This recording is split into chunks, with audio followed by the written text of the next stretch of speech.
Hello and welcome back to the channel. Last week, we posted a video that talked about the hidden inherited TSP rules, which confused some of our watchers. So I wanted to create a video that specifically talked about this and the example that we had with one of our clients last year. So let's talk about the TSP rules when it comes to inheritance. So in most cases, the original account owner who passed away will typically mark their primary beneficiary as their spouse. And in that case, it sets up the TSP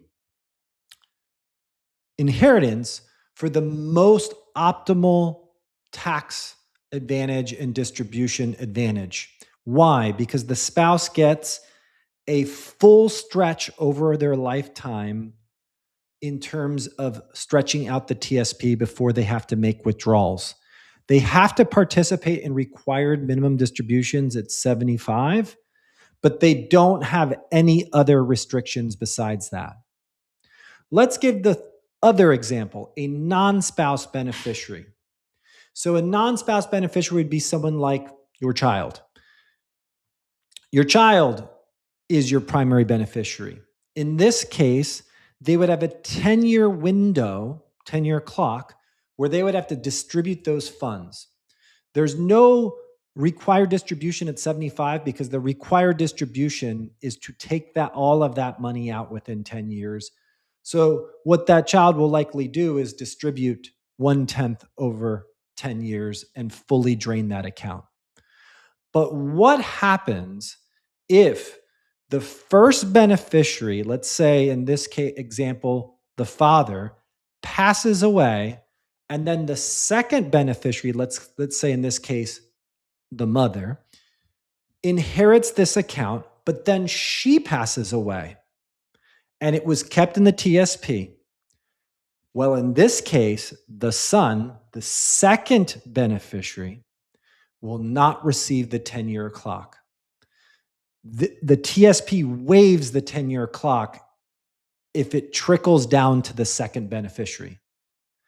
This issue could have been avoided for our client had his mom, on receipt of that inherited TSP, rolled that to her own IRA outside of the TSP. She would have preserved that 10-year window for her son's inheritance of that retirement plan. So had she have gone to an IRA outside, she passes away, then the son would have been able to do an inherited IRA and have a 10-year window. But because she just kept that money in the TSP after she inherited from her husband, the son did not get that 10-year stretch. This is a rule that we found out last year and makes the TSP really inflexible, in our opinion, for multi-generational passes. And it's another reason why someone might want to consider rolling their TSPs out to an IRA so that your spouse, who has no clue of what the TSP rules are, doesn't make that same mistake that we found that one of our clients to do last year, or one of our clients' parents. So hopefully that helps the explanation. As always, if you have any questions or need some additional meeting and FaceTime, our QR code's right on the right to sign up for a free consultation. Hope to see you in our next video otherwise.